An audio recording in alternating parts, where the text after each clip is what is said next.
So yesterday,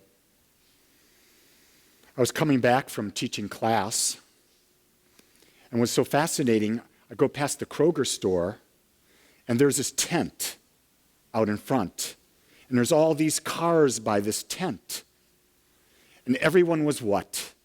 Getting their flowers for Valentine's Day. I mean, it's incredible how many flowers give their lives for this day. It's incredible how much chocolate is consumed on this day. It's incredible because does it make us more loving?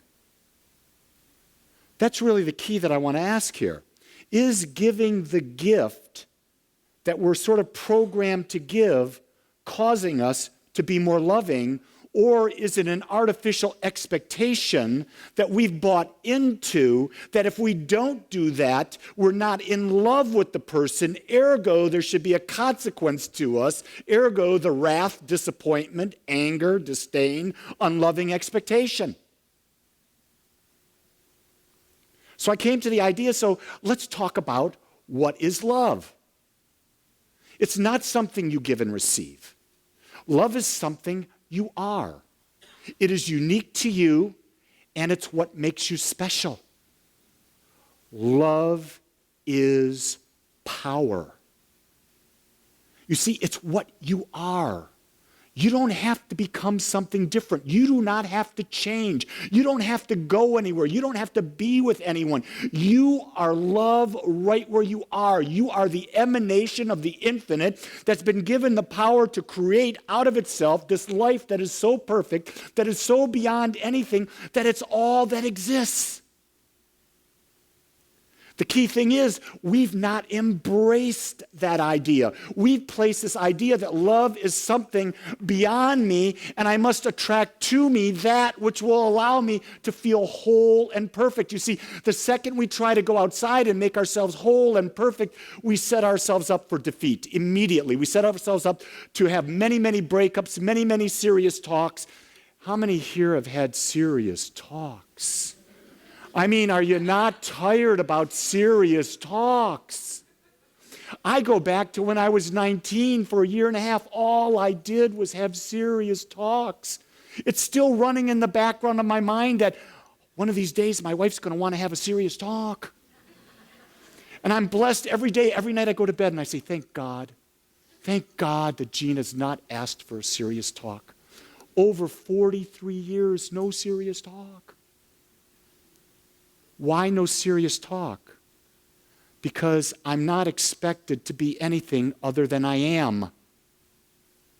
You see, we have the serious talk when there's an expectation that we're not what we should be. But wait a second. Am I not the whole perfect expression of God? Then what else should I be? Should I be like this person or that person or that person? Well, no, because I'm unique. Why can't I just be unique? I love being unique. That's what makes me Lee.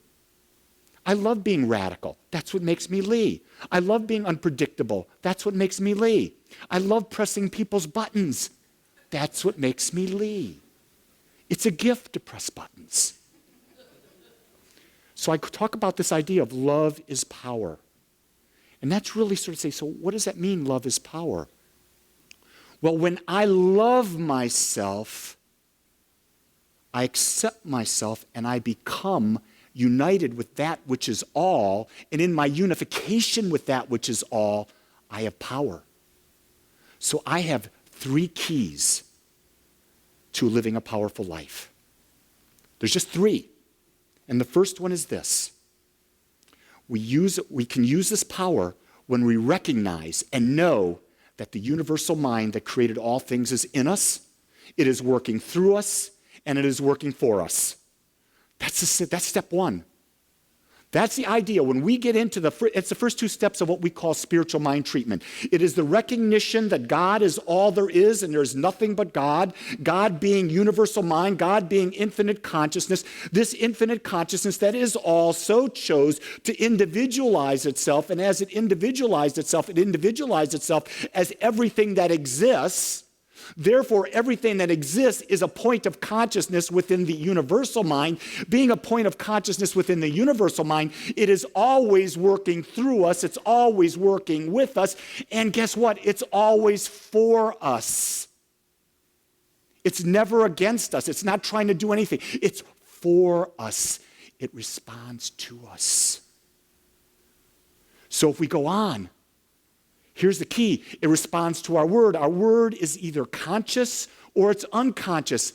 However, creation is a mechanical process. Get this idea. Creation is a mechanical process. It doesn't care. The universal mind doesn't care what you're thinking. But whatever the sum total of your thought is, the universal mind says, that is the mold which you have given me. I now place creative substance into that mold, and that becomes your experience. Whoa. Think about the power. And where's the power? It's not in that other person changing you. It's not in you becoming, it's you becoming what you desire. I've said this before 1,000 times. Never, ever, ever, ever change for another person. Ever. If someone asks you to change, you say, pause. We're not going to discuss that. Then you go off and you ask yourself a question. Is there any merit to the suggestion having been offered? Will that suggestion, if I adopt it, make me an individual who would be better able to express my gifts into the world? And if you come to the conclusion, if you come to the idea that that would be so, then what you do is you don't go back and discuss it with them. You become it.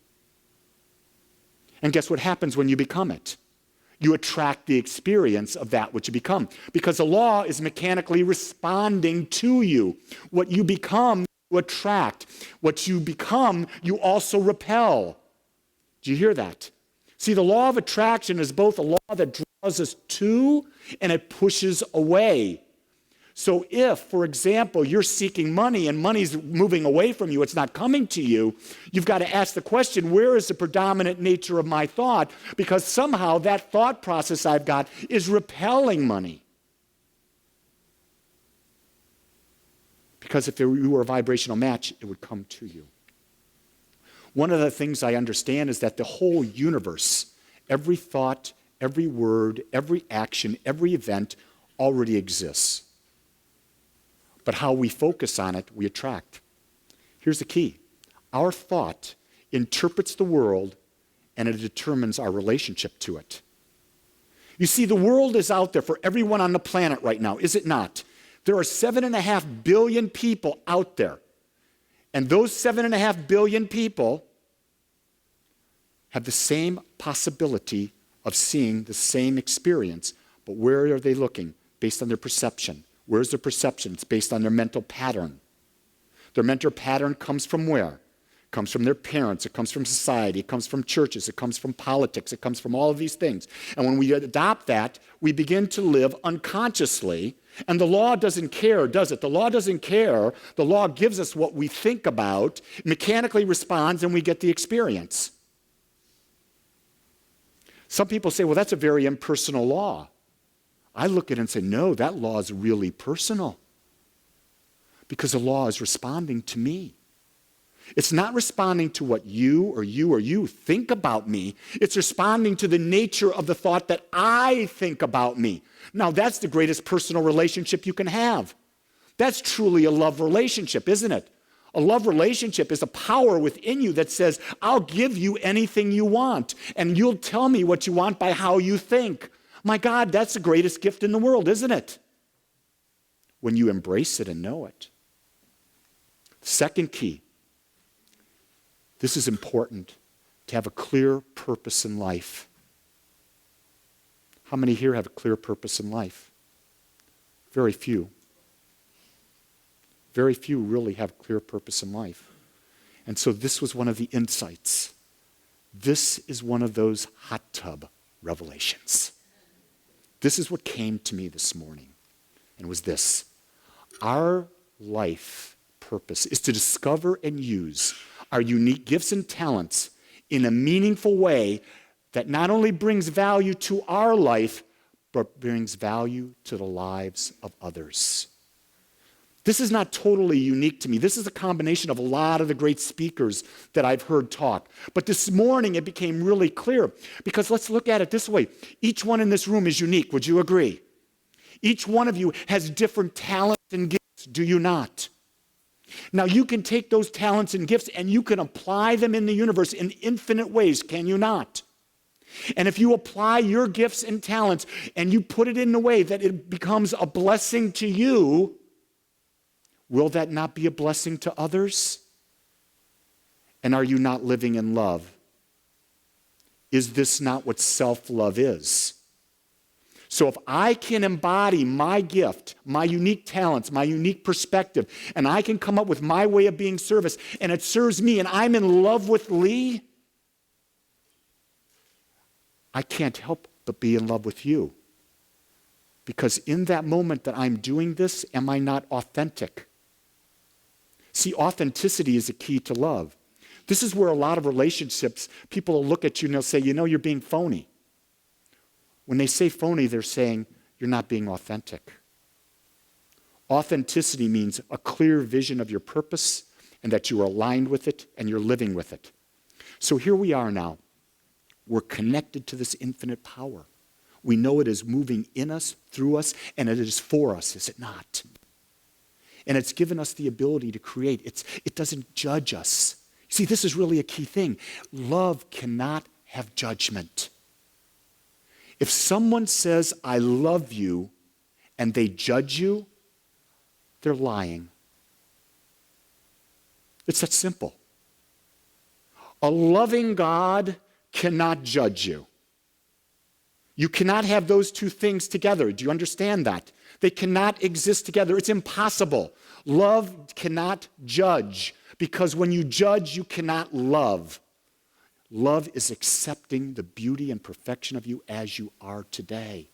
So today we're celebrating this idea that we're perfect. We're celebrating this idea that we're unique. We're celebrating this idea that the infinite power and presence that is everywhere has chosen us to be its expression. We're just celebrating the idea that we're enough and that we're miraculous and we're perfect just as we are. We're celebrating the fact that in this oneness we have an infinite power that's available to us and we can create anything we want if we desire.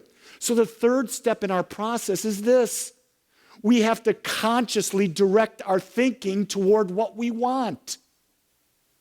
And if we don't consciously direct that thinking to what we want, we're going to have an average experience. Because the law doesn't know anything but to give us an average. You know, there's a consciousness all around us, and if we don't have that consciousness, right? Well, what happens? Average. How many here want an average experience? I certainly don't. Here's the thing about life purpose. It changes. So you may think you have a life purpose now, but really go in and ask the question, is this truly my gift? Is this truly my talent that I'm using? Or could I use this and will it give me greater joy? The question I ask is that when I wake up in the morning, I ask the question, is what I'm going to do today making me a better person by allowing me to live my talents to the fullest? Am I being unique in my perfect way? Am I allowing others to be unique and give their talents in a certain way too? You see, those are two questions, because it's not only my self-love, but it's my love going out, allowing others to be the gift. That's real important. That's a relationship. I had the opportunity the other night. I'll be doing a wedding in March. And the couple the daughter was raised across the street. So I've known her for like 15 years, and she's getting married, and she asked me to do the wedding. And they really don't have any spiritual path. They don't go to church or anything like that. And before I could require them, before I would do the wedding, I said to them, you have to come and spend a couple hours with Lee. And that made them sort of nervous, you know.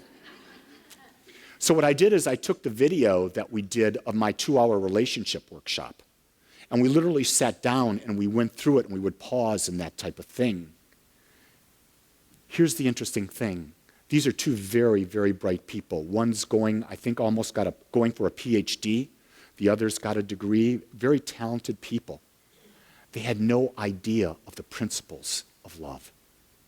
They had no idea about the idea of a unique purpose. They had no idea about understanding values. They had no idea about forming agreements. They had no idea about non-judgment. They had no idea that relationships are about supporting and growing. And their eyes, and they went like this. Where do we begin? Can you imagine the first time you hear this? You say, well, where do I begin? There's so much more to go. And I said, don't worry. You've got the rest of your life. Let's start with one step. Let's figure out who you are. Let's figure out what your values are. Let's start with that simple step, and you do that, and then we'll go to the next. And you see, so if you're looking to self-love, the idea is start with one little thing. Today, one little thing that's different. Don't expect someone else to please you. Start with that thought. Start with the thought that I'm the one who pleases me, and I'll do that with my next thought. Start with the idea, I think today I'll be gentle with myself. This is a real good one, because who do we criticize the most? Who do we judge the most?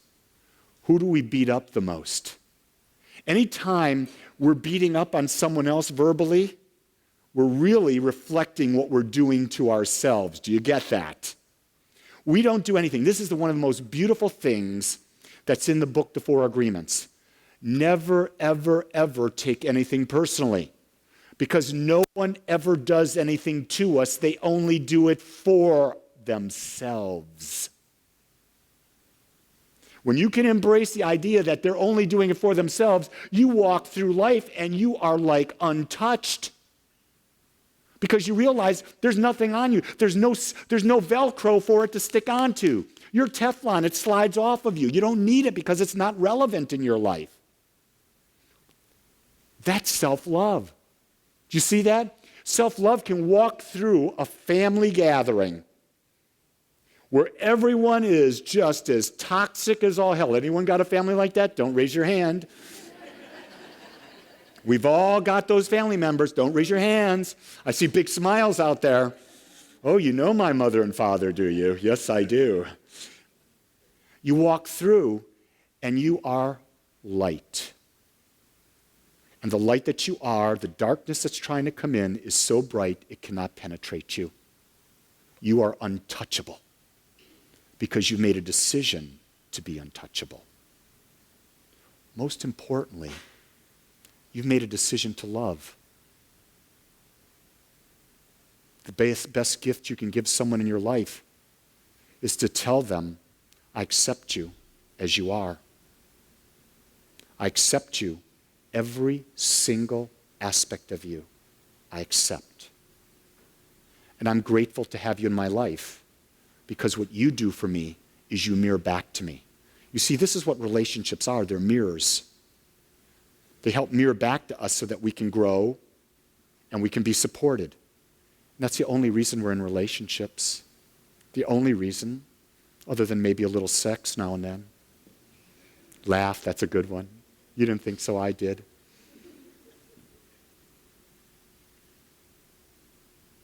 Come back to purpose. I go back to that every time because it's the most important point here.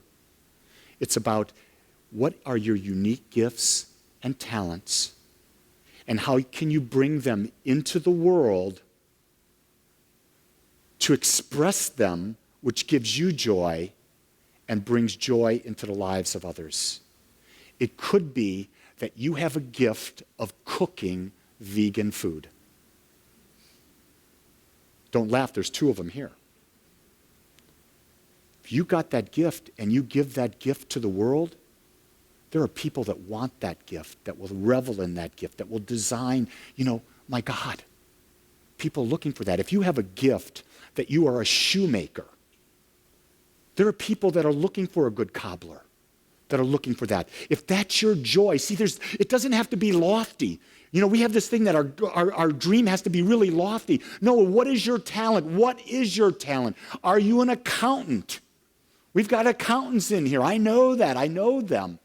That's a gift in this world, to be able to understand numbers, to put numbers in the right places so that businesses can function and be in integrity. That's a gift. There are people looking for those services. But when you give it with your life, give it with juice, give it with that. There are realtors in this room. God knows we got a lot of realtors in this room. The key thing about a realtor, the realtor's thing is, I want to help people buy their dream home or sell their dream home. That's what they want to do. And they've accumulated all this wisdom because they want to bring that service in so that it's easy for their client. And then money flows. You see, there's always got to be this. Love always has a circular motion. What you give out must come back. So the question you want to ask is, am I giving out my purpose? Am I giving out my unique talents? Am I consciously directing the law? Am I living by the law of averages, or am I going to take control of my life? And then by taking control of my life, am I going to be putting it out there without any expectation, but knowing in the back of my mind that more must come, and it's going to come multiplied 10, 20, 30,000 times forward because I'm being unique. People love people who are authentic and unique. They know when they are. They can feel the vibration of them, and they want it. You attract them. They just come. They can't get enough energy. They want that energy because it's what they want to feel for themselves. What does everyone want to feel? They want to feel love. What is love? It's unique. It's accepting. It's giving your special gifts. That's what love is. Today, this very moment, start giving it to yourself. That's the only place you can begin, is with yourself. Give a little bit more to you. And when you give a little bit more to you, whoever's around you will see it, sense it, know it, feel it, and they will feel an impulse and a connection with you deeper than they've ever had before. So remember, you're one with infinite mind. You're an individualized, whole, and perfect expression. That this power is working in you, through you, and for you. This power responds to the nature of your thought. It is automatic. It is personal to you in that it responds only to you in your experience. And the power that rests with you is to know the power is within you, and then to direct your thought with everything you've got toward that which you desire, to that which is you. And you now live an empowered life.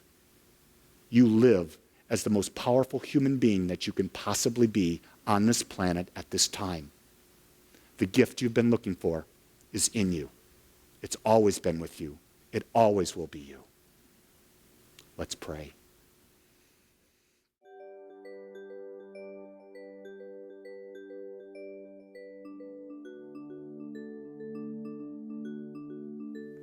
I want to thank you for joining us today.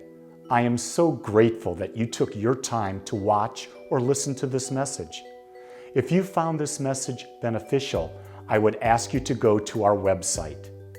Once there, click on the Contribute button and experience the joy of conscious and purposeful giving.